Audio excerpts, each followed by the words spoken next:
Buenas noches, sean bienvenidas y bienvenidos a nuestra edición central, quienes le acompañamos Luis Francisco Blandón y Andrea Romero. Andrea, es un gusto saludarte a esta hora. Gracias a todos ustedes por mantenerse en sintonía de nuestro multimedio. Comienzan nuestros titulares. Pueblos e instituciones colombianas continúan denunciando el abandono de las autoridades del Estado a la población afectada por el terremoto que sacudió al país el pasado 10 de agosto.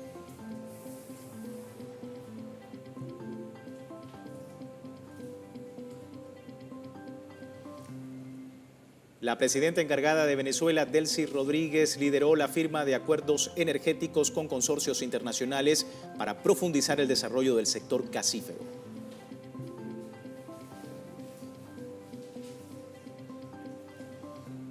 Cuba y el mundo conmemoran el legado antiimperialista y soberano del comandante de la Revolución Cubana, Fidel Castro Ruz, al cumplirse 100 años de su natalicio.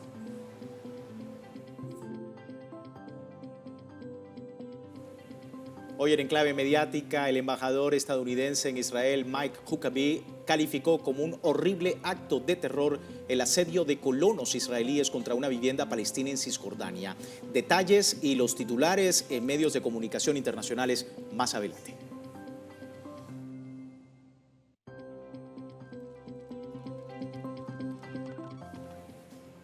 Y para deportes le damos la bienvenida a nuestro compañero Luis Fernando Villasmil. Adelante, Luisfer. Hola, muchas gracias Andrea, gracias Luis. Bueno, en nuestro segmento deportivo tendremos que el deporte venezolano convoca a la iniciativa Pedalea por el Renacer de Venezuela, una actividad física que recaudará insumos médicos y convoca a todos los ciclistas que quieran ejercer y estar presente el próximo domingo. Con esto y mucho más en nuestro segmento deportivo.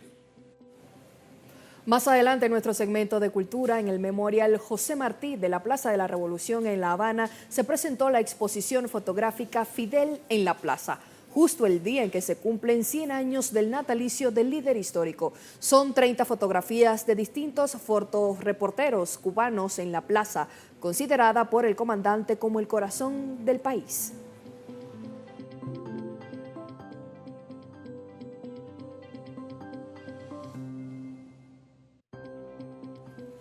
Allí nuestros titulares y vamos de inmediato con la situación en Colombia.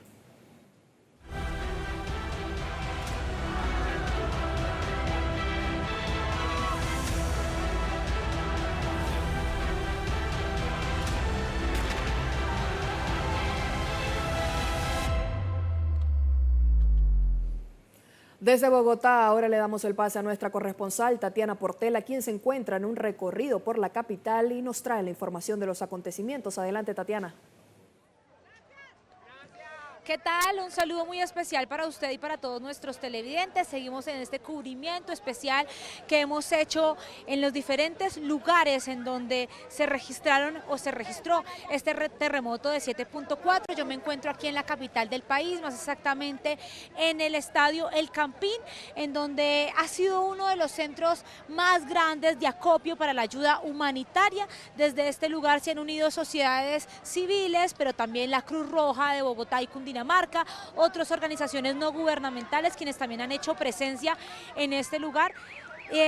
Hablarles un poco de lo que ha sido este centro de acopio. Aquí han llegado voluntarios, aquí también han llegado personas, incluso lo contábamos en horas de la tarde, a realizar cartas que van a ser enviadas junto con los insumos, esas palabras de aliento en medio de esta situación de crisis que afrontan las comunidades. También han llegado voluntarios desde que llevan 24 horas sin parar para poder administrar o más bien como poder acoplar bien estos insumos, tanto la comida no perecedera como los insumos básicos en términos de salud, también lo que tiene que ver con los insumos para la higiene personal de estas personas, así como también colchonetas que terminan siendo fundamentales ante la poca presencia, digamos, institucional, pero también ante, digamos, la calamidad que se vive por las afectaciones a cientos de viviendas.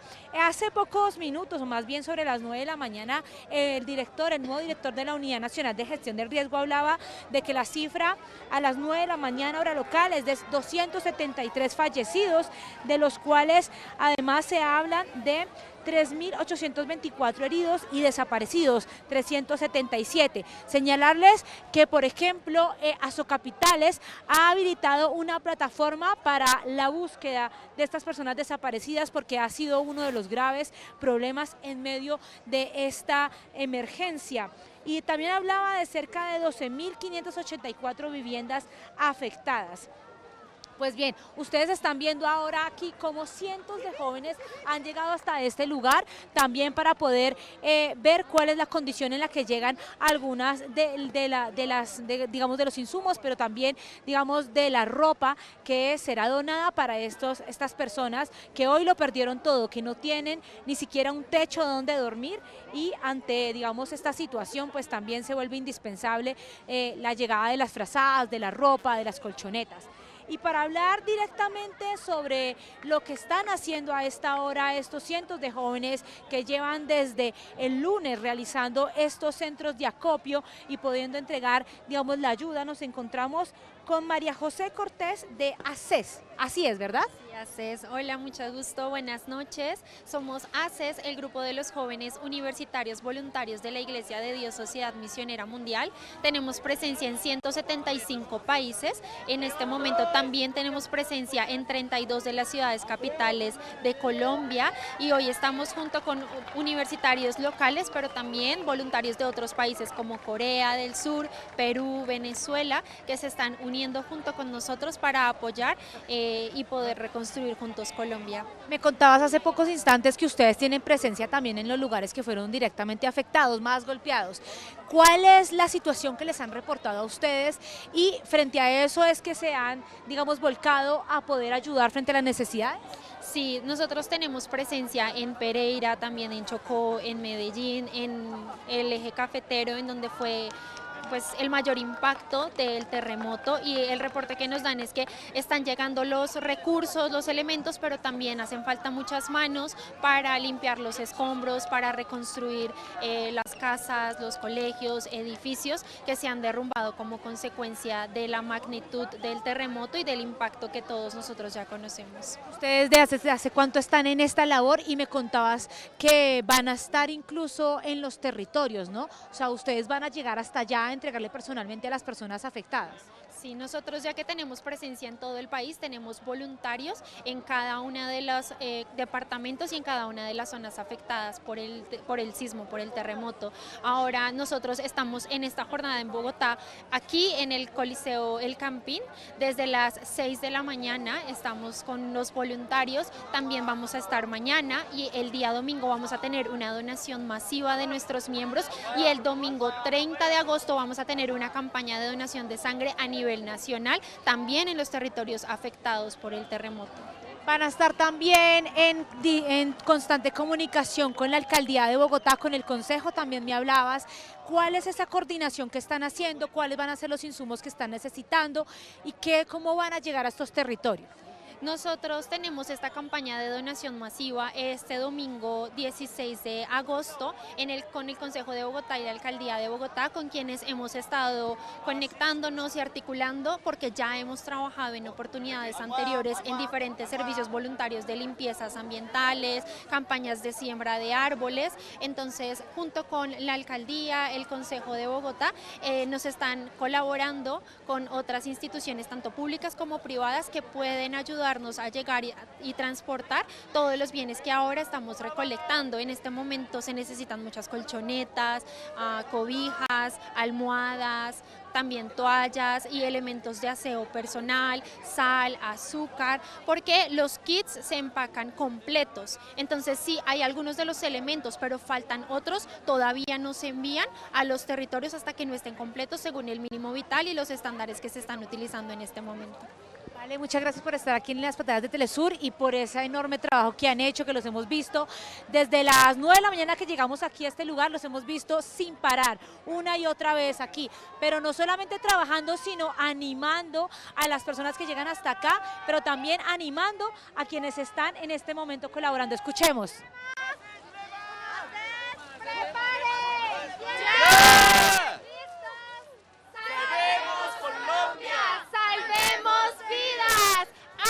Y los voluntarios están con ustedes.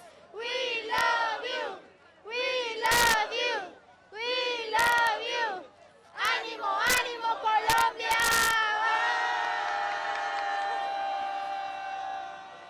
Esas son algunas de las palabras. Ánimo Colombia es lo que se ha escuchado desde las 9 de la mañana, cae la noche y la gente sigue sin parar a pesar del cansancio. Aquí lo que sobra son ganas de ayudar, de que estos insumos lleguen a los territorios que hoy se ven duramente afectados. Hemos podido también recorrer, por ejemplo, diferentes centros de acopio como la Cruz Roja, también las comunidades negras que están muy al margen, muy pendientes sobre lo que está pasando allí en los territorios. Pudimos conversar con ellos que incluso el día de mañana van a salir ya cerca de 40 toneladas que irán destinadas al departamento del Chocó, y asimismo también pudimos recorrer el banco de alimentos.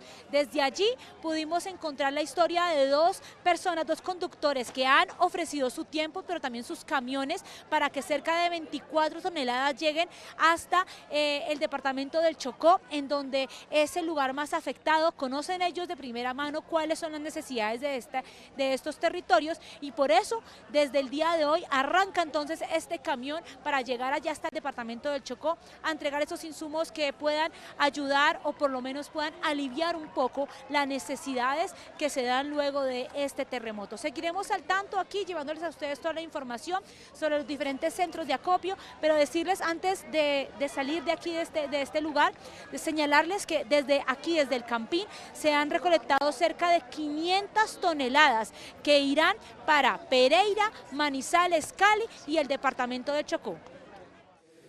Seguimos muy atentos allí a esta solidaridad en el funcionamiento de este centro de acopio en el estadio Nemesio Camacho El Campín con nuestra compañera Tatiana Portela. Tatiana, muchísimas gracias por este contacto. El funcionamiento de este centro de acopio que no solamente tiene la recepción de los productos, sino también el enlace con la Cruz Roja para poder coordinar y llevar ayudas a las zonas que más lo necesitan desde Bogotá, la capital colombiana. Vamos a actualizar información de la Embajada de China en Colombia. Ha comentado a través de la red social X: nuestra asistencia humanitaria de cerca de 78 toneladas se enfocará en las necesidades más urgentes del pueblo, especialmente de refugios temporales, agua potable, energía, etcétera. Y hay una imagen que comparte la cuenta oficial de la Embajada China en Colombia. Dice: China enviará a Colombia 7.000 mantas, 1.900 tiendas de campaña, 15 vehículos eléctricos de emergencia para potabilización de agua, 200 lámparas solares, 20 equipos electrógenos de diésel,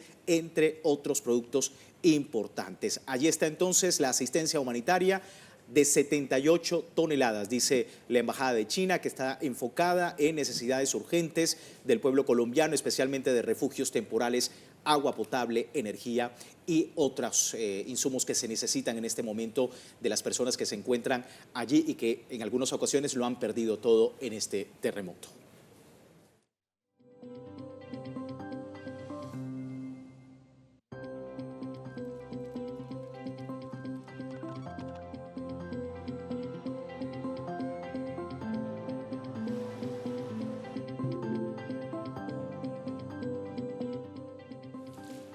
Seguimos en Colombia y ahora nos enlazamos con nuestro compañero Hernán Tobar desde Pereira. Adelante, Hernán, te escuchamos.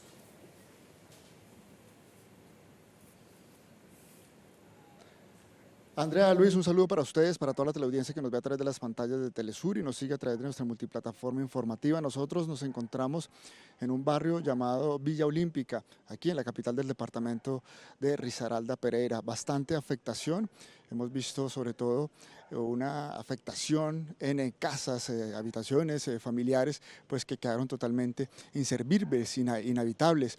Las personas aquí pues se siguen con el miedo, con la zozobra, se esperaban la visita de algunos de los ingenieros estructurales contratados por la alcaldía para que pues se evaluara su vivienda. Como vemos, la afectación fue total después de ese devastador terremoto en este barrio. Pero para que nos hable un poco de lo que sintió, de lo que fue ese día, de lo que representó ese día para los habitantes de este barrio, nos encontramos pues con uno de los vecinos que pues su casa quedó totalmente inhabitable. ¿Me dice su nombre, por favor? Mónica Alejandra Ramírez Villa. Mónica, cuénteme cómo vivió esos momentos el día 10 de agosto en medio de ese fuerte temblor.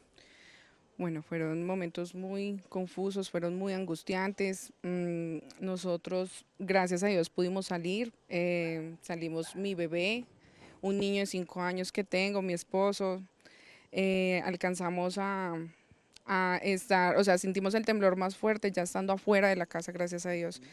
En el momento en que ya se tranquiliza un poco la situación fue cuando volteamos a mirar nuestra casa totalmente destruida, nuestras cosas tiradas en el piso, todo a 3 metros de distancia donde lo teníamos.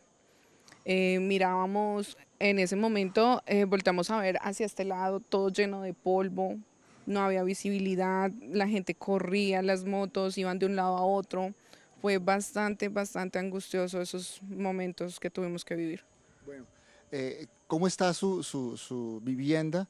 Me dicen ustedes que pues, lograron articular la presencia de algunos ingenieros que les recomendaron le hicieron unas recomendaciones, pero también vinieron los de la alcaldía. Cuénteme, ¿cuál fue la evaluación? ¿Qué les dijeron?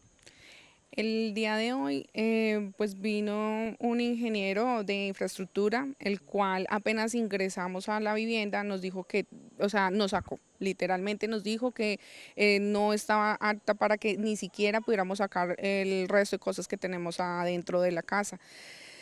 Ya dentro de otra valoración que tuvimos por parte de un ingeniero estructural, nos indicó de que tocaba demoler lo poco que quedaba. Es evidente por las grietas, por el mal estado en que quedaron las columnas, las vigas de amarre, sin contar pues los enseres que se nos dañó todo. Bueno, ¿y ahora qué sigue? ¿Ahora qué sigue? ¿Qué posibilidad les ha dado las instituciones, bien sea locales, regionales o nacionales, frente a lo que le pasó? ¿Ya han recibido una respuesta por parte de las autoridades?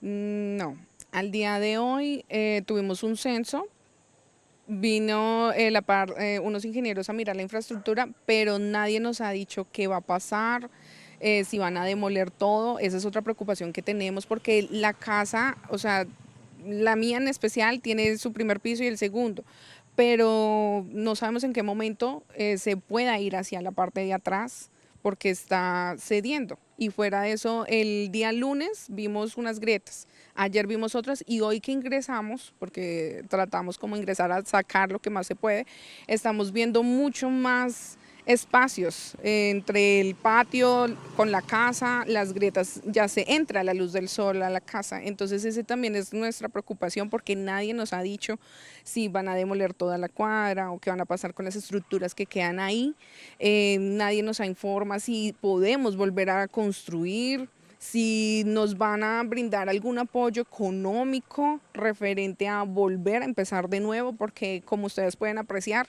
nos corresponde volver a iniciar desde cero. Y es que la casa de la señora se encuentra sobre, digamos que la ladera de un río que pasa por ese sector. Y según los expertos, las personas con las que hemos podido hablar aquí, son terrenos inestables, son terrenos de alguna manera muy arcillosos, que precisamente por eso no dieron la estabilidad en el terreno y la afectación que tuvieron las viviendas. Y esa es la otra preocupación de esta comunidad de Villa Olímpica, porque están viendo que no solo haya agrietamientos en el asfalto aquí de la carrera que pasa por aquí, sino también en la parte posterior de sus viviendas. En toda esta cuadra y 2 cuadras más para allá pudimos ingresar al interior de una de las viviendas que no está afectada, pero sí se ve grietas en la parte posterior, en el patio, en el solar, que se denomina. Así que hay mucha preocupación porque se le suma eso, ¿no? Después del terremoto hay unas fallas geológicas por el lugar donde están construidas. En algún momento ustedes cuando compraron o cuando adquirieron esta vivienda les dijeron que tenían digamos, ese riesgo, ¿no? No, señor, jamás. Yo tengo 3 hijos, nosotros somos una familia, un hogar, una familia, jamás nos hubiéramos atrevido a comprar o a vivir, no, nosotros no teníamos ni idea. Vinimos a darnos cuenta hasta ahora que han existido las valoraciones pertinentes referente al suelo, al estado estructural de la casa, pero no, nosotros no teníamos conocimiento de eso. Y por último, hablemos de las ayudas. ¿Han llegado aquí alguna clase de ayudas? Ayer estuvimos en un campamento, un refugio, y había organizaciones de la sociedad civil, organizaciones de derechos humanos que inclusive ellos se encargaban del traslado de las ayudas hacia los barrios. ¿Ustedes cómo han percibido esta situación? Bueno, nosotros sí hemos recibido muchas ayudas, pero de la comunidad muy fraternal, no, o sea, muy bellos todos los vecinos, las personas de voluntariados han venido, han ofrecido ayuda de todas las índoles. Pero en cuanto a los entes gubernamentales, hasta el momento no hemos presenciado la presencia. No, no los hemos visto, no, no se han pronunciado. Estamos a la espera de que nos indiquen cómo abordar esta situación, cómo vamos a proceder frente a esta problemática que se está presentando. Muchas gracias, muy amable por aceptar la invitación de Telesur. Este es el barrio Villa Olímpica. Enfrente nos queda el Estadio Hernán Ramírez Villegas y la afectación ha sido bastante grande, más o menos a una cuadra de aquí. Un edificio de estructura familiar también colapsó, vino abajo, eran 5 bloques y uno de esos bloques colapsó, por supuesto.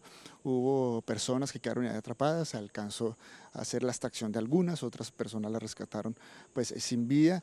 Los organismos de rescate y socorro siguen haciendo presencia en algunos puntos de la ciudad, ya han pasado 4 días. El alcalde ha dicho que ya se han rescatado más de 250 personas a partir de la presencia precisamente esos grupos de rescate.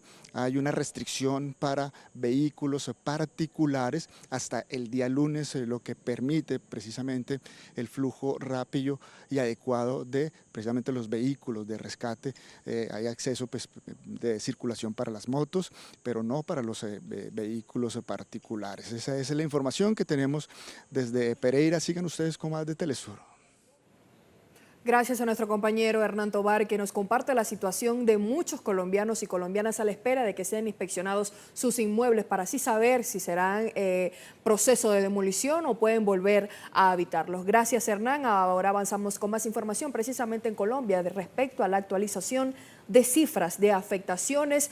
De acuerdo también a una publicación de la Unidad Nacional para la Gestión del Riesgo de Desastres de Colombia a través de la red social X, cito lo siguiente: con corte a las 5 p.m. del 13 de agosto, balance nacional, 15 departamentos y 426 municipios afectados, 44.936 familias y 102.105 personas afectadas. Población, 281 personas fallecidas, 3.971 heridas, 379 desaparecidas y 348 rescatadas.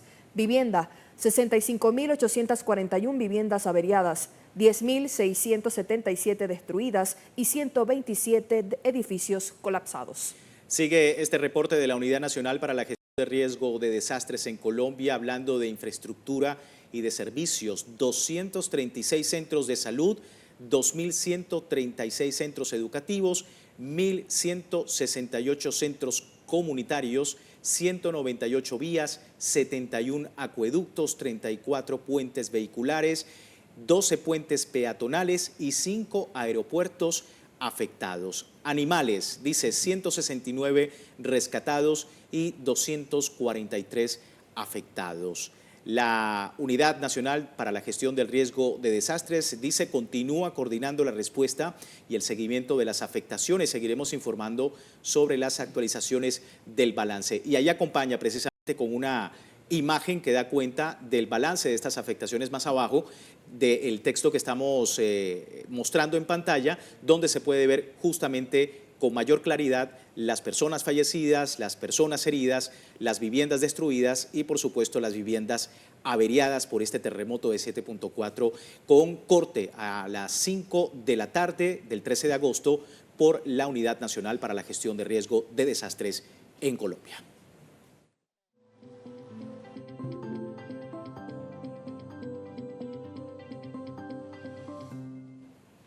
A esta hora sumamos a nuestro colaborador Milton Henao. Él se encuentra dándole cobertura a este desastre natural desde Cali. Adelante, Milton, te escuchamos. Compañeros, buenas noches, saludos para usted, para toda la audiencia de Telesur. Continuamos aquí en este recorrido, en esta cobertura especial que hace Telesur por los distintos puntos de todo el territorio nacional y, por supuesto, Cali, una de las ciudades más afectadas. Los saludo nuevamente desde el Hospital Universitario el Valle del Cauca.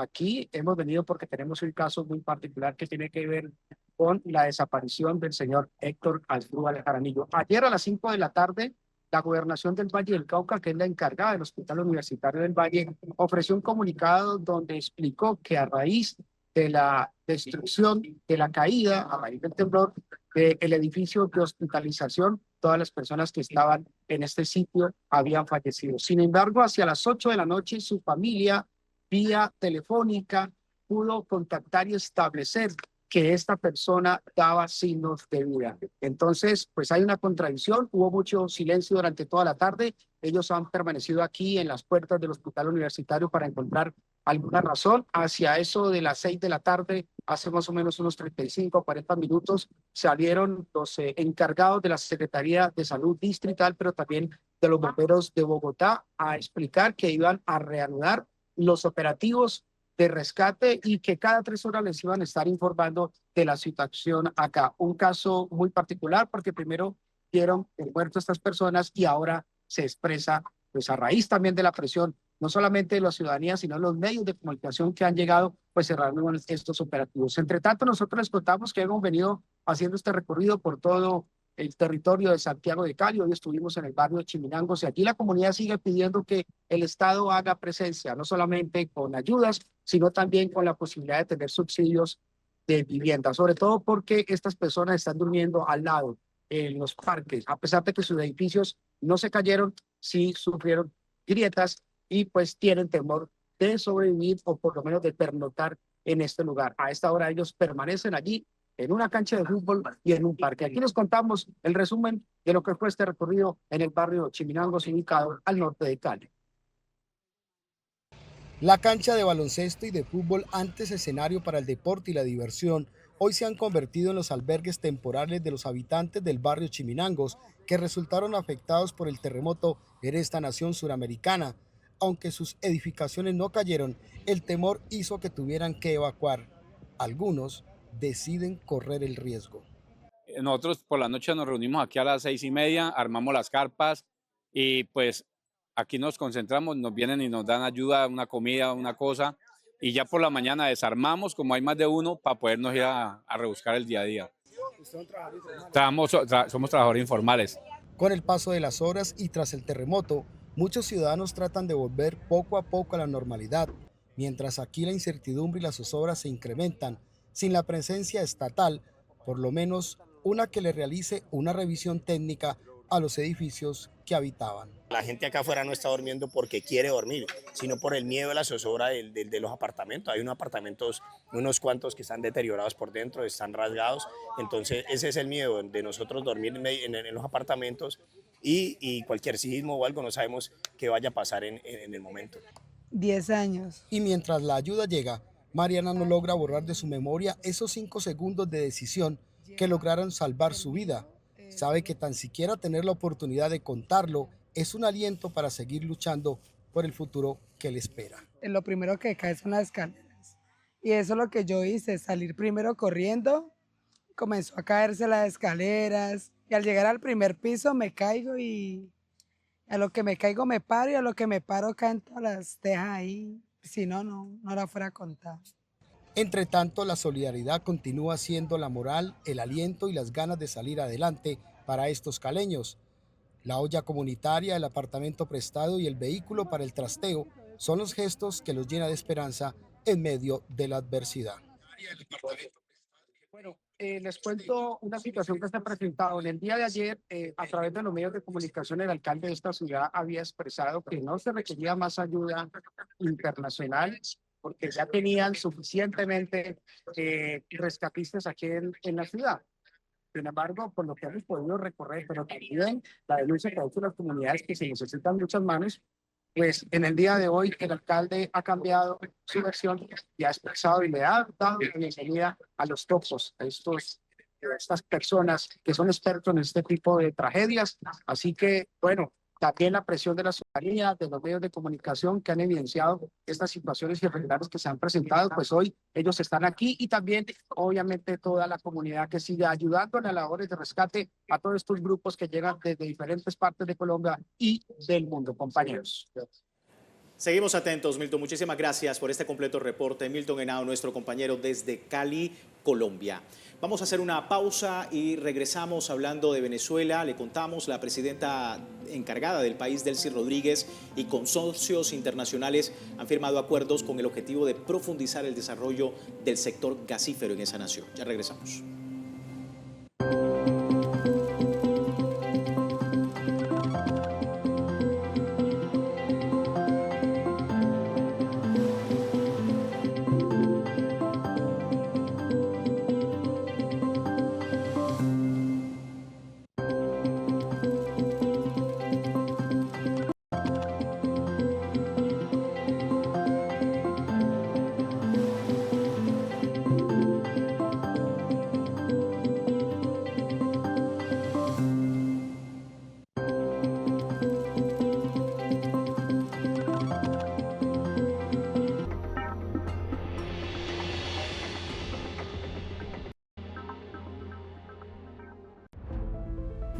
Años de información ininterrumpida.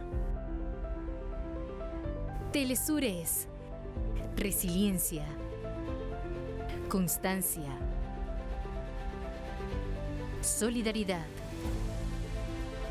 identidad, entrega, vocación. Telesur 21º aniversario. Somos una visión más humana de la noticia. Telesur, la voz de los pueblos.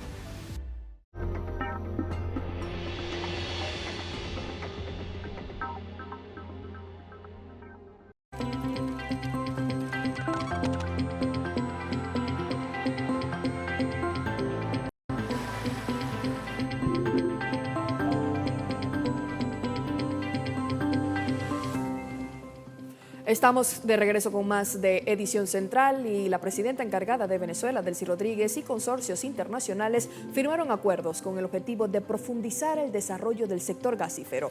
La mandataria venezolana lideró la firma de este convenio con representantes de las transnacionales petroleras subsidiaria de British Petroleum y delegados de las empresas XRG y UCC con el propósito de emprender la fase 2 de la línea de exploración y explotación de hidrocarburos gaseosos en el campo Lora. La ministra para Hidrocarburos, Paula Henao, autorizó a PDVSA Gas una agenda de trabajo a fin de ampliar la participación en esta fase energética internacional. A través de estas alianzas, el gobierno de Venezuela garantiza el crecimiento del Estado en materia de gas e incluye también a Venezuela en el mercado internacional.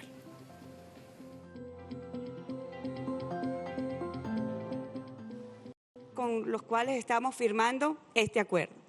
British Petroleum, la empresa XRG de Emiratos Árabes Unidos y UCC basada en Qatar. Realmente es auspicioso tener empresas de países distintos consorcionándose para desarrollar un campo como es el campo Lorán. Yo que conozco de cerca lo que ha sido la historia del yacimiento contiguo Lorán Manatí, puedo anunciar con satisfacción al país que después de 23 años hemos logrado finalmente dar el impulso para la producción de gas en este extraordinario y gigante campo como lo es Lorán, contiguo al yacimiento Manatí, que está del lado de Trinidad y Tobago. La presidenta encargada de Venezuela, Delcy Rodríguez, informó que Venezuela ahora también se convertirá en un exportador de gas. Para dar impulso a los procesos industriales en Venezuela, a la petroquímica en Venezuela, pero también, como he dicho, para ser ahora no solamente país exportador de petróleo, sino también un país exportador de gas. Ustedes están sumando a ese esfuerzo y se los agradezco. Agradezco a sus gobiernos también, y que podamos nosotros hoy estar acá en Caracas firmando esta licencia para la fase 2. La fase 1 la comparten con Shell, otro gigante en materia de gas, y la fase 2, estas tres tan importantes empresas como British Petroleum, XRG y UCC, que se suman a este esfuerzo mancomunado de producir gas en Venezuela y exportarlo. La mandataria encargada de Venezuela reafirmó que el país sigue apostando por el desarrollo compartido a través de consorcios. Cuando cruce nuestras fronteras, sea para llevar bienestar a otros pueblos, así como a Trinidad y Tobago, a otros países, y que el pueblo venezolano también vea reflejado en estos acuerdos el resultado de su esfuerzo, de su resistencia y de la esperanza que tiene de nuestro país en un crecimiento, en un desarrollo compartido y lo más importante, en el desarrollo humano. Así que felicito este momento histórico y les agradezco a ustedes por haber alcanzado a través de un consorcio este acuerdo tan importante para Venezuela y para la comunidad energética internacional. La directora ejecutiva de la compañía energética BP, Meg O'Neill, resaltó el desarrollo del acuerdo energético que avanza a su fase 2. Es un día especial, es un honor firmar este acuerdo formalmente para el desarrollo de la fase 2 en el campo Lorán. Queremos acelerar el desarrollo de este importante recurso de gas natural para el beneficio del pueblo de Venezuela. Y le agradecemos a la señora presidenta y a los colegas por la confianza que nos han brindado y a nuestros socios en la empresa mixta para continuar trabajando. Muchas gracias. Es un placer estar en. La ministra para Hidrocarburos, Paula Henao, destacó el crecimiento de Venezuela en materia de gas a través de la firma de desarrollo energético. Anunciar que, como fuimos testigos todos de esta histórica firma, que es el desarrollo especial del campo Lorán en su fase 2. Un gigante gasífero que no solamente va a contribuir al crecimiento de Venezuela en materia de gas, como usted lo ha anunciado en diversas oportunidades, Presidenta, que nosotros no solamente debemos potenciar el desarrollo petrolero, sino también el crecimiento de ese otro hidrocarburo del cual también tenemos una cuantiosa riqueza y que también debe garantizar que todo ese volumen que podamos extraer de los yacimientos pueda materializarse en el beneficio para nuestro pueblo, para nuestro país. Y bueno, esto es parte de ese hito histórico que estamos hoy siendo testigos de esta histórica firma y que en breve vamos a ser testigos de esa producción de esa molécula que venga de este gigante que es Lorán. El campo Lorán, ubicado en la plataforma del Tana, bajo dominio venezolano, es un mega yacimiento de gas natural que consolida el poder energético de la nación. Veamos.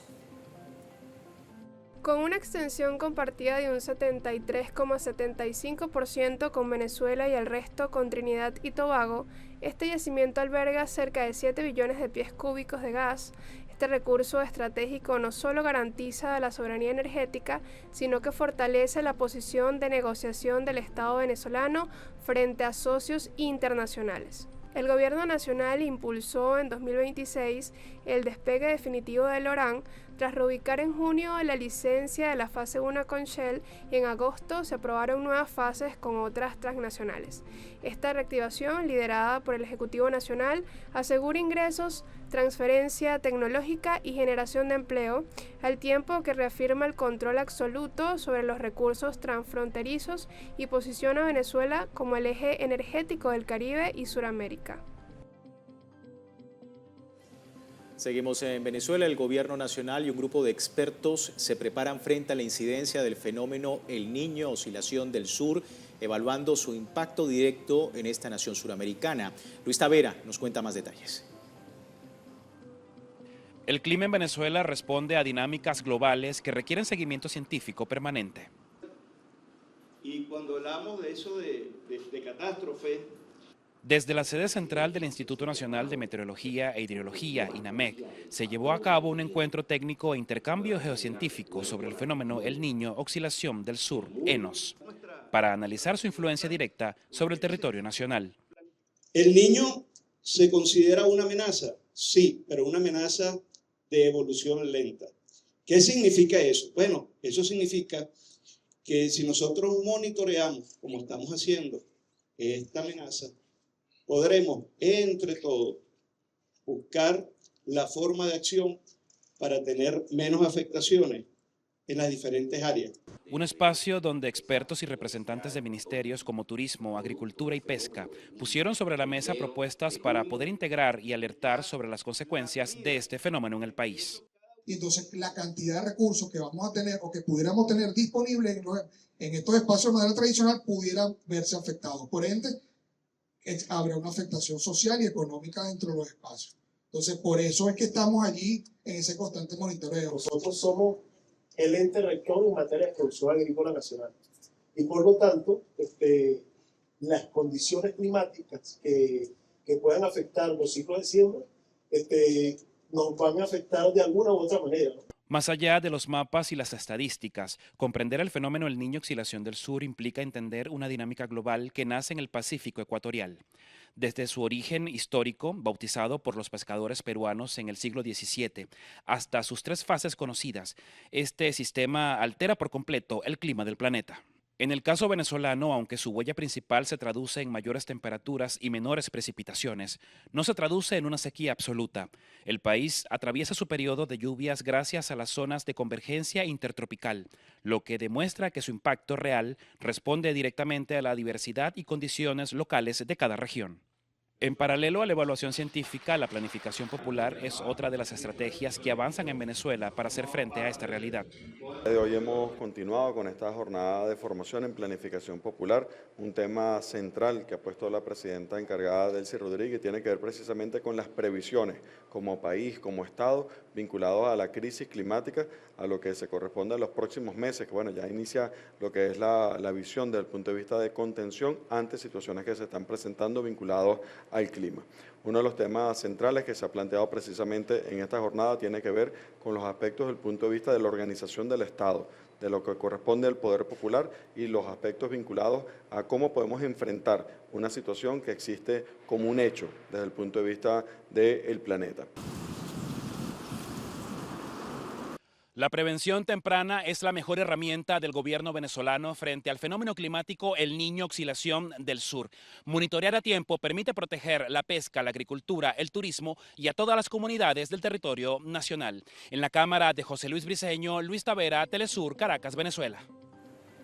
Gracias a nuestro corresponsal Luis Tavera. Ahora avanzamos con más información. En Cuba, con la presencia del general de ejército Raúl Castro Ruz, tuvo lugar hoy en el Teatro Karl Marx de La Habana la gala en homenaje al centenario del líder de la Revolución Cubana, Fidel Castro Ruz, así como la clausura del primer coloquio internacional Fidel, Legado y Futuro. Les presentamos el siguiente informe con Evelyn Leiva. Con la presencia del general de ejército Raúl Castro Ruz, tuvo lugar hoy aquí en el Teatro Karl Marx de La Habana la gala en homenaje al centenario del líder de la Revolución Cubana, Fidel Castro Ruz, así como la clausura del primer coloquio internacional Fidel, Legado y Futuro. Les presentamos el siguiente informe. El general de ejército Raúl Castro Ruz participó junto a los delegados internacionales y representantes de todas las esferas del país en la gala homenaje por el centenario de Fidel, un encuentro donde las jóvenes generaciones demostraron la vigencia de su pensamiento. Fidel está en cada profesional cubano de la medicina que salva una vida. La mayor parte de las veces sin disponer siquiera del medicamento indispensable. En los educadores que no abandonan las aulas ni en la ciudad ni en la montaña. En los millones de trabajadores que a pesar de las dolorosas limitaciones de recursos esenciales que nos impone el bloqueo, llegan a su puesto de trabajo todos los días.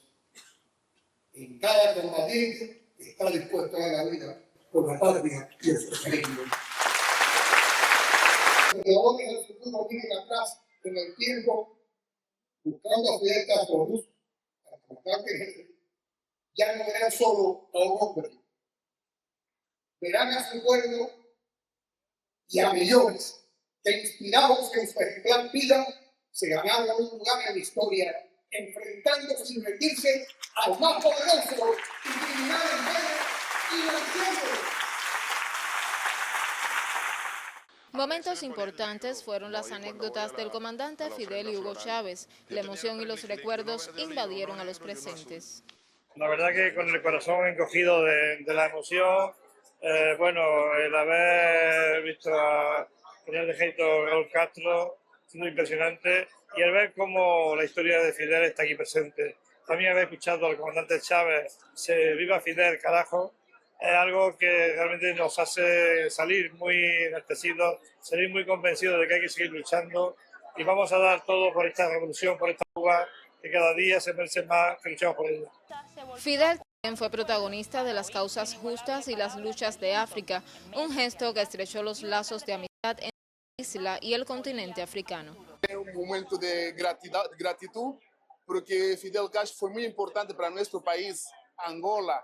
Muchas gracias, pueblo cubano, por todo que ha hecho por Angola, todo que ha hecho por la África, porque gracias a intervenciones del comandante Fidel Castro, a Namibia se tornó independiente, a África del Sur se acabó el régimen do apartheid racista, y el pueblo namibiano también independiente. Desde América Latina, también el líder revolucionario es una guía para hacer frente a los desafíos actuales. Un hombre que marcó el siglo XX y el siglo XXI, pero que sigue siendo además inspiración, ejemplo para las generaciones futuras. Fidel, decía el comandante Chávez, lo veía como un padre, así que lo sentimos, es parte de la revolución bolivariana y por eso estar aquí y ver este homenaje hermoso, pero además haber participado del coloquio, de los debates sobre los legados, sobre el aporte, sobre el papel del internacionalismo y de la solidaridad en un momento donde la humanidad está amenazada.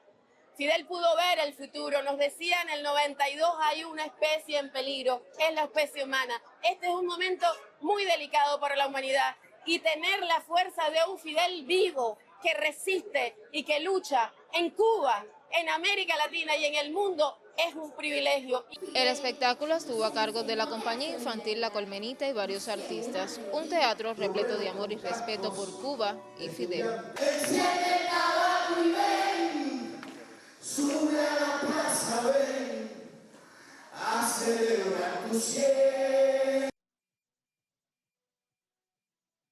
Con las consignas Yo soy Fidel, abajo el bloqueo y viva la revolución cubana, concluyó esta gala emotiva que estuvo amenizada por la compañía La Colmenita. Una vez más, el pueblo cubano y parte de la comunidad internacional presente en este espectáculo demostraron su vocación por el legado histórico del líder de la revolución cubana, dejando constancia que su pensamiento e ideas siguen vigentes. Hasta aquí la información. Nosotros devolvemos la señal a los estudios centrales. Gracias a nuestra compañera Evelyn Leiva desde Cuba más temprano. Y bueno, en Virán, en el oriente del país, nació el líder de la revolución cubana, Fidel Castro Ruz, y 100 años después conmemoran el centenario de su natalicio. Allí nuestro compañero Jordanis Rodríguez. Un gusto saludarles en Virán, en el oriente de Cuba. La historia parece encontrarse con el presente. Aquí hace un siglo nació Fidel Castro Ruz y aquí 100 años después, familiares cubanos y amigos llegados desde diferentes partes del mundo pues conmemoran el centenario de su natalicio. El conjunto histórico de Virán en el oriente de Cuba conserva los espacios vinculados a los primeros años de vida de Fidel, la casa familiar, la escuela, las áreas de trabajo y parte del entorno rural en el que transcurrió su infancia. Te cuento que es desde este paisaje hermoso que comienza una historia que décadas más tarde pues tendría una dimensión nacional, latinoamericana e internacional. La jornada reúne de manera especial hoy aquí en Virán a Fidel Antonio Castro Smirnov, nieto del comandante en jefe Fidel Castro, quien regresa a Virán para participar en las actividades conmemorativas. Su presencia conecta la memoria familiar con la memoria histórica de un pueblo que durante décadas pues siguió la trayectoria de quien fuera uno de los principales protagonistas de la revolución cubana. Pero el homenaje, te cuento que trasciende las fronteras de la isla hasta Virán. También pues han llegado integrantes de la Brigada por el Centenario de Fidel con representación de Italia, Portugal, Chile y Puerto Rico, además de estudiosos de su vida y pensamiento y personas vinculadas a diferentes causas de solidaridad internacional con Cuba. La presencia de estas delegaciones que hoy se reúnen aquí bajo las sombras de este algarrobo pues devuelve a Virán una dimensión que acompañó buena parte de la trayectoria política de Fidel, la relación con los pueblos, los movimientos de solidaridad y las luchas por la soberanía y la autodeterminación. Desde América Latina y el Caribe hasta África, la política internacional cubana, pues durante el liderazgo de Fidel estuvo marcada por la defensa de la soberanía, la solidaridad y la cooperación entre los pueblos. 100 años después de su nacimiento, el debate sobre Fidel también también se traslada a las nuevas generaciones, para quienes no vivieron los acontecimientos que marcaron la segunda mitad del siglo XX, pues te cuento que su figura llega a través de la historia, los testimonios, los archivos y espacios como este donde la memoria permanece ligada al territorio. Virán entonces permite así mirar al Fidel histórico desde otro punto de partida. Antes del líder político estuvo el niño que creció en este paraje rural del oriente cubano. La conmemoración pues del centenario vuelve a colocar a este pequeño poblado en el centro de la escena. Aquí donde comenzó la vida de Fidel Castro confluyen este 13 de agosto familiares, visitantes internacionales para recordar una trayectoria que marcó la historia de Cuba y tuvo repercusiones más allá de sus fronteras. Virán no es solamente el lugar donde nació Fidel, es el punto donde, desde el cual una historia local pues terminó proyectándose hacia el mundo. Es lo que tenemos hasta este minuto. Jóvenes cubanos se dan cita aquí en Virán pues conmemorando el centenario del líder histórico Fidel Castro. Gracias a ustedes por este contacto desde el oriente de Cuba. Gracias a nuestro compañero Jordanis desde Cuba. Ahora cambiamos de tema. La Confederación General de Trabajadores del Perú realizó una movilización frente al Congreso de la República para rechazar la política antilaboral del gobierno de Keiko Fujimori. Los detalles con Ramiro Angulo. Los miembros de la Confederación General de Trabajadores del Perú realizaron el día de hoy una movilización preventiva hacia el Congreso de la República para rechazar la política antilaboral del gobierno de Keiko Fujimori. Ellos han cuestionado el borrador de las facultades legislativas, que aunque no es oficial y se ha filtrado a la prensa, traería consigo diversas afectaciones a los derechos laborales. Ellos cuestionan que en este borrador se esté dando facilidades a los empleadores para despedir a los trabajadores por causas objetivas. También cuestionan la reducción de los feriados para que se evite el triple pago remunerativo y, entre otras cosas, la flexibilización de los beneficios laborales en favor de la población juvenil. Hay que recordar que en el año 2014 esta población fue normada con una ley que provocó diversas manifestaciones que tuvo como consecuencia la dura represión de la policía. Ellos también han cuestionado este anuncio hecho por Keiko Fujimori respecto al aumento del sueldo mínimo, ya que luego de el ministro de Economía, Elmer Cuba, manifestó que este se realizaría en 2 etapas, lo cual ha generado incertidumbre para que este ofrecimiento se concrete. Diego Macera, quien es miembro del Consejo Fiscal y miembro del directorio del Banco Central de Reserva, ha señalado que el sueldo mínimo debe revisarse. Sin embargo, ha indicado que lo más importante es que se establezca un mecanismo técnico para que este aumento sea de manera periódica y predecible. Hay que añadir que los miembros de la CGTP ya han sostenido reuniones con los integrantes de la Cámara de Diputados para llegar a una agenda en común en favor de los trabajadores y para demandar que no se aprueben estas facultades legislativas que próximamente se solicitarán y que, según señalan, afectarían a la clase trabajadora y a los derechos laborales. Gracias a nuestro compañero Ramiro Angulo desde Perú, muy atento al escenario de esta movilización frente al Congreso de la República. Con él vamos a una breve pausa. Al regreso, en clave mediática, hablaremos del embajador de Estados Unidos en Israel, Mike Huckabee, quien calificó como un horrible acto de terror el asedio de colonos israelíes contra una vivienda palestina en Cisjordania. ¿Qué dicen los medios? Ya regresamos.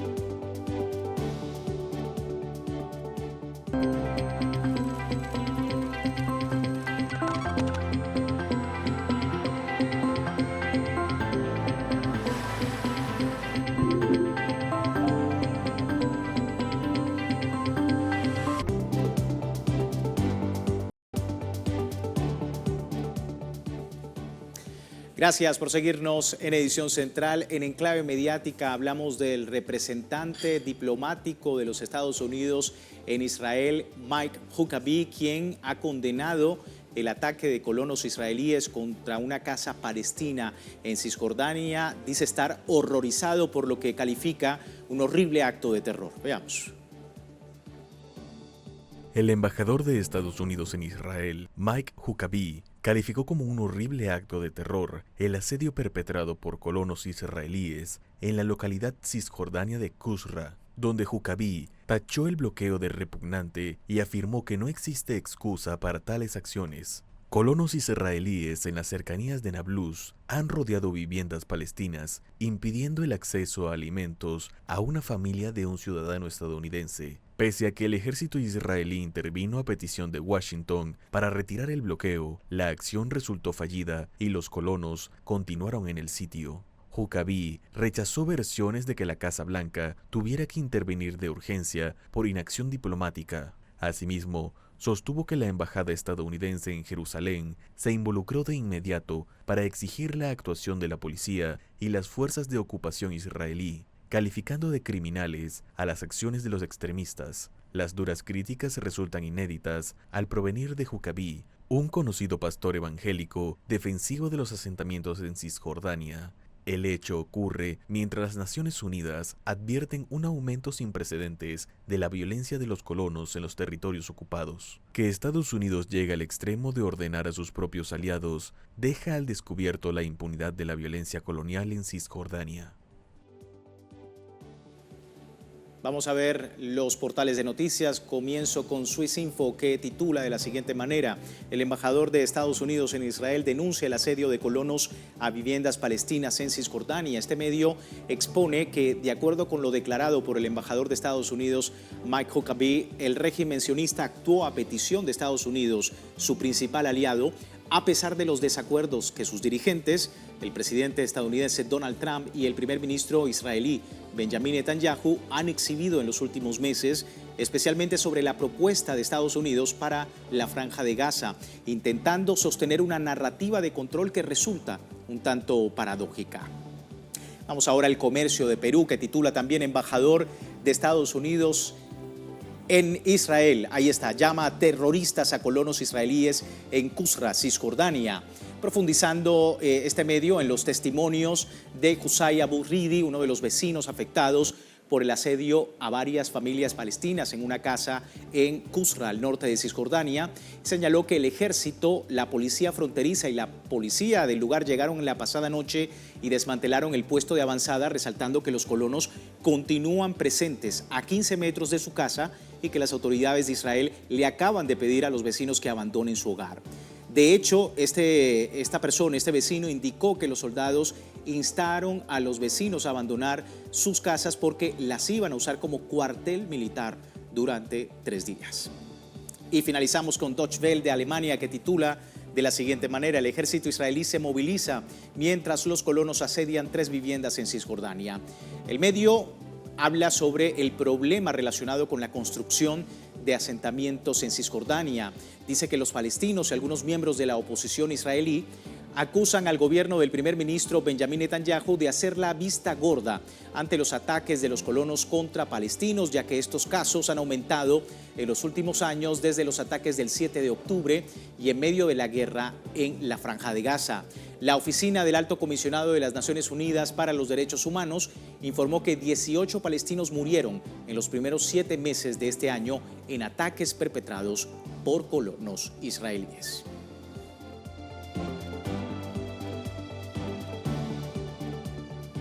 Así las cosas en Asia Occidental. Nosotros vamos a finalizar nuestra información en Enclave Mediática, pero más adelante en edición central, información deportiva de la mano de nuestro compañero Luis Villasmil. Ya regresamos.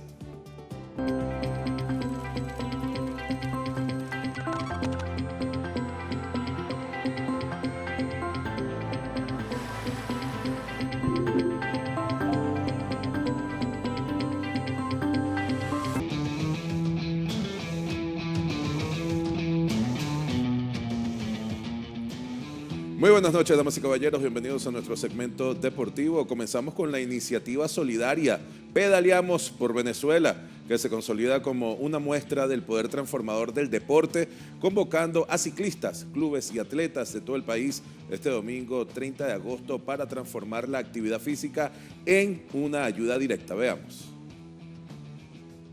Con un recorrido que conectará Caracas con Higuerote, el pelotón no solo avanzará a lo largo de la ruta, sino que sumará kilómetros de compromiso social para recolectar medicinas, alimentos e insumos de higiene destinados a las familias afectadas por el sismo del pasado junio. Las inscripciones y recepción de donaciones ya están abiertas en puntos estratégicos como Ultrabikex y Multimarcas Sports, demostrando que el ciclismo trasciende la competencia y se convierte en una herramienta fundamental para atender puentes, fomentar la empatía comunitaria y pedalear unidos por el resurgimiento del país. La ciclista colombiana Angie Londoño, compitiendo como refuerzo para el equipo local Solola Intercup, se coronó ganadora de la primera etapa de la Vuelta Femenina a Guatemala 2026. Así que la ciclista colombiana Angie María Londoño conquistó la primera etapa de la Vuelta Femenina a Guatemala tras completar en solitario el recorrido de 97.5 kilómetros que culminó en el municipio de Parramos, el departamento de Chimaltenango. Londoño, con un tiempo de 2 horas 36 minutos y 48 segundos, superó en el podio a la costarricense Sharon Ramírez, que estuvo en el segundo lugar, y a su compatriota, la colombiana Elvia Cárdenas, en la tercera posición, mientras que la destacada local, Yasmín Soto, se ubicó cuarta, a solo unos segundos del grupo perseguidor.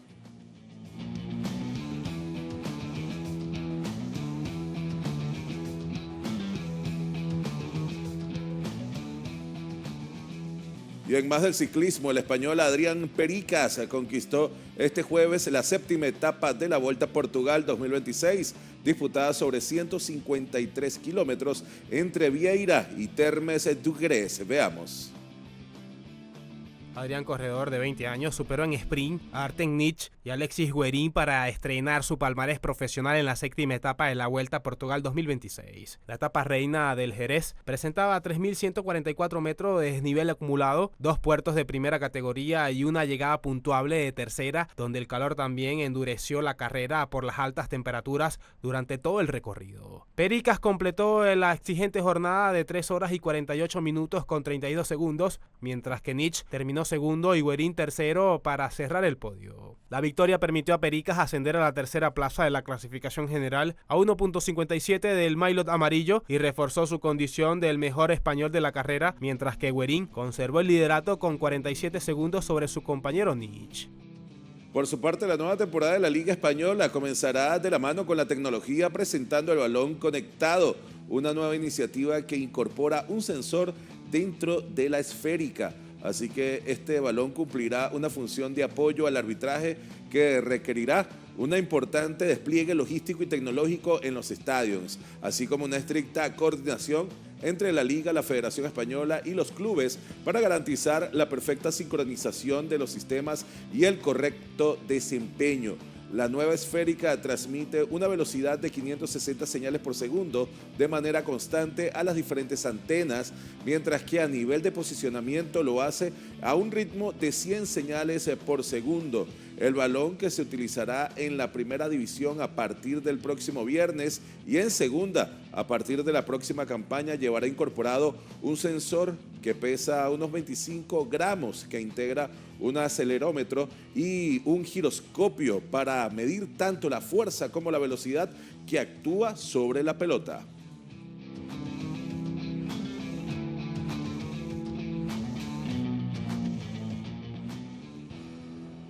Y pasamos ahora a las canchas del 20x20, porque el Campeonato Sudamericano Sub-17 de Futsal, que se disputa en el complejo Comebol Suma en Luque, Paraguay, encara la jornada de cierre de la fase de grupos previa a las semifinales. Así que el encuentro inicial de esta jornada final de la fase de grupos lo protagonizaron Bolivia y Ecuador, donde precisamente el cuadro ecuatoriano dominó en un principio con 2 goles auspiciados por los jugadores González y Navarrete.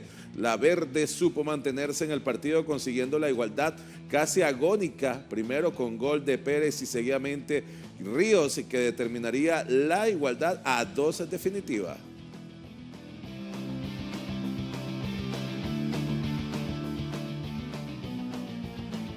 Y vamos a revisar otros resultados en otros encuentros de esta jornada. El clásico sudamericano entre Argentina y Brasil fue bastante parejo y se definió favorable para la canariña 2-0 contra el albiceleste con goles de Artur y John. Otra igualdad en la jornada fue en el encuentro entre Chile y Uruguay, que de igual forma que el encuentro inicial terminó 2-2. Y finalmente el último encuentro de este jueves, Venezuela logró la remontada 4-3 ante la selección paraguaya. Cabe destacar, la fase final de este sudamericano de futsal iniciará este propio sábado.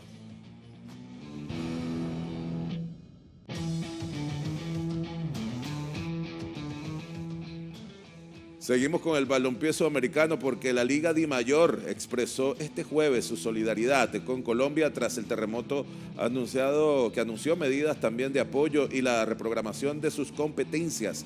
Así que la organización manifestó el acompañamiento de las familias afectadas, reafirmando que el fútbol debe ser también un canal de unión y esperanza. Por ello, la entidad decidió aplazar la fecha del fin de semana, retomando la programación el próximo 19 de agosto.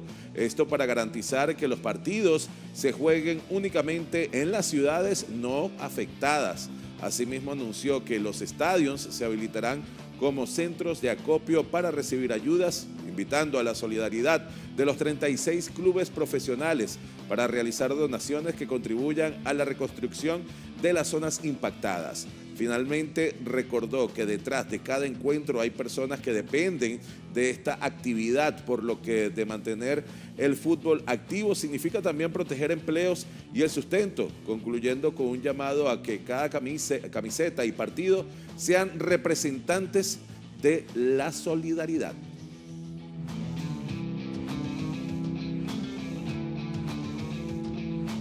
Asimismo, la Conmebol y la Federación Colombiana de Fútbol donaron $1 millón para ayudar a los afectados por el terremoto del pasado lunes en Colombia. Así que a través de un comunicado, Conmebol y la Federación anunciaron esta iniciativa expresando: en momentos de dolor y dificultad, la familia del fútbol sudamericano reafirma su compromiso y extiende una mano solidaria al pueblo colombiano, acompañando a las familias y comunidades afectadas por esta emergencia. Asimismo, ambas instituciones hacen un llamado a la comunidad deportiva internacional, clubes, aliados estratégicos y aficionados a continuar apoyando las iniciativas de recolección de fondos e insumos impulsadas por y para atender esta emergencia.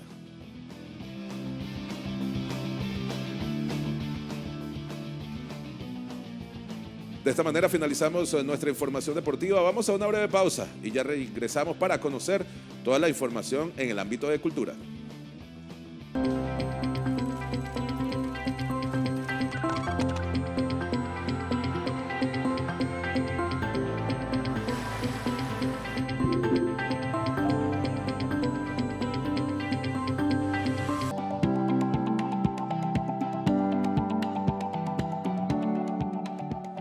Llegó el momento de conocer lo que acontece en materia de cultura aquí en Edición Central y vamos con nuestro titular, y es que la Plaza de la Revolución, ubicada en La Habana, Cuba, fue el lugar ideal para presentar la exposición fotográfica Fidel en la Plaza, misma que expone alrededor de 30 fotografías de fotoreporteros cubanos. Nuestro compañero Melquiades Calá nos trae los detalles.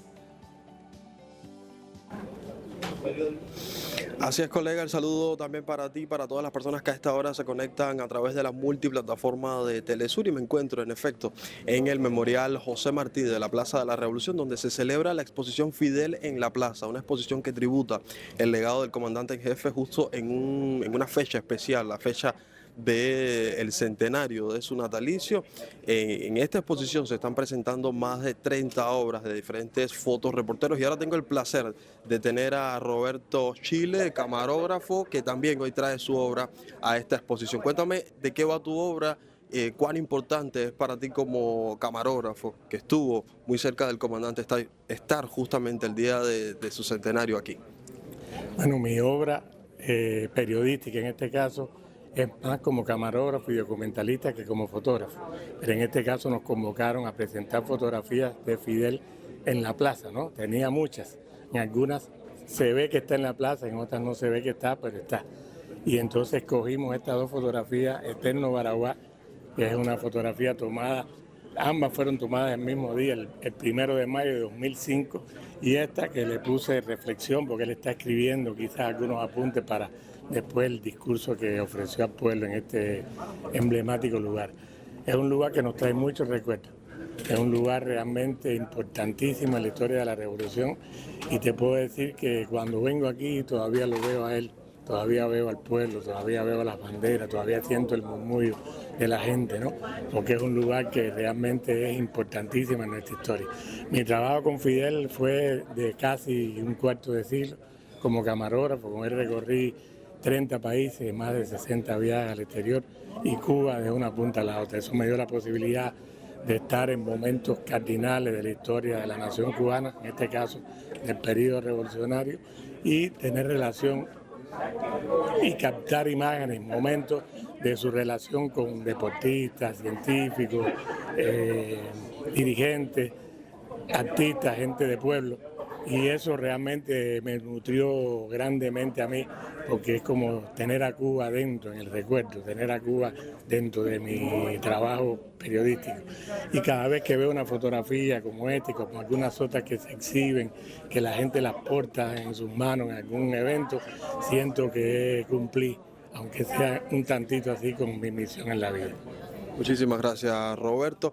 Y como estas obras de Roberto Chile, hay 30 obras más de varios fotoreporteros que tuvieron pues la suerte de acompañar al comandante en jefe en diferentes momentos de su vida. Esta es la información que les puedo compartir desde aquí. Devuelvo la señal al estudio.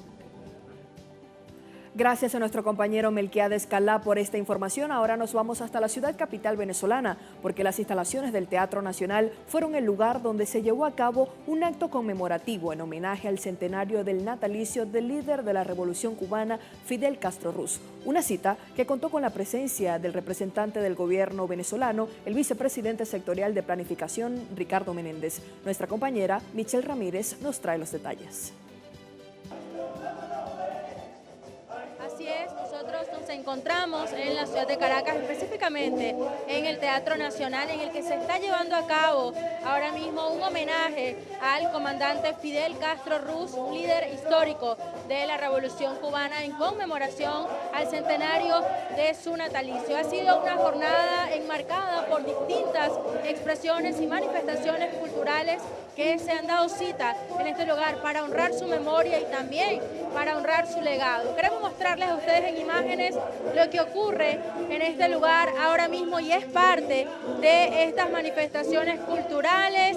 La música, la danza, la poesía se unen en una misma voz para recordar el legado, las ideas que ha dejado sembrado el comandante Fidel Castro Ruz, que se mantienen vigentes en el actual contexto geopolítico que enfrentan los pueblos del sur global.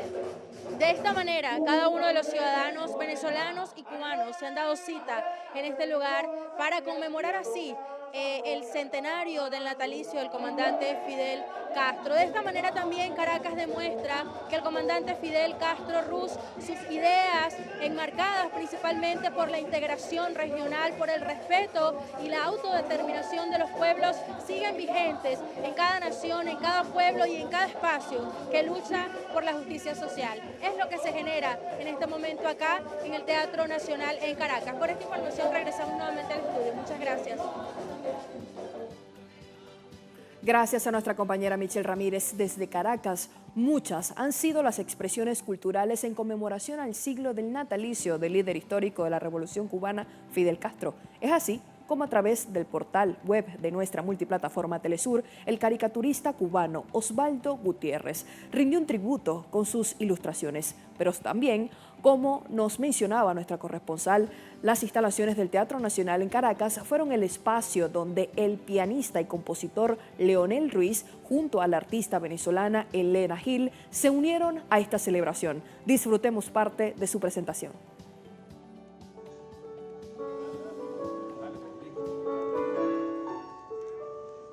¡Viva Fidel!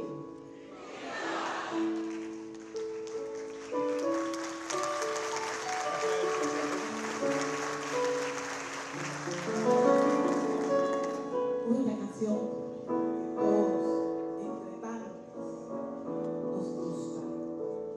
Así que podemos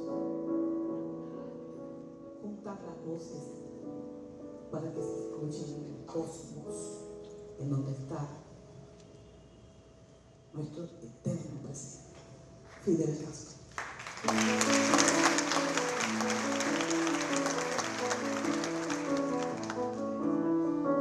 Siempre que se hace una historia, se habla de un viejo, de un niño o de sí. Pero la historia es difícil. No voy a hablarles de un hombre común. Hay la historia de un ser de otro mundo, de un animal de galaxia. No estoy enterrada, es sobre un ser de la nada. Mi corazón está así, toqui, toqui, toqui. Vamos a cantar juntos, ayúdenme, ¿sí? Nació de una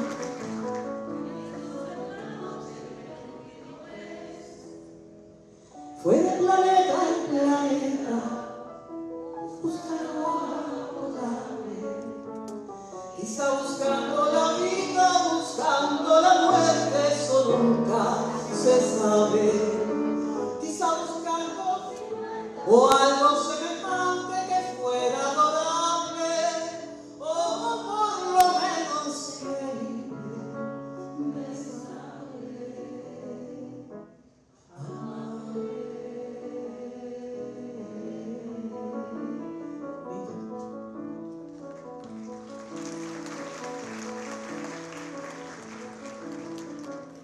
Y con este homenaje por el centenario del líder de la Revolución Cubana Fidel Castro desde Venezuela, finalizamos la presente entrega de nuestra edición central. Deseándole feliz noche y que se mantenga en sintonía de nuestra multiplataforma. Soy Andrea Romero, será hasta la próxima.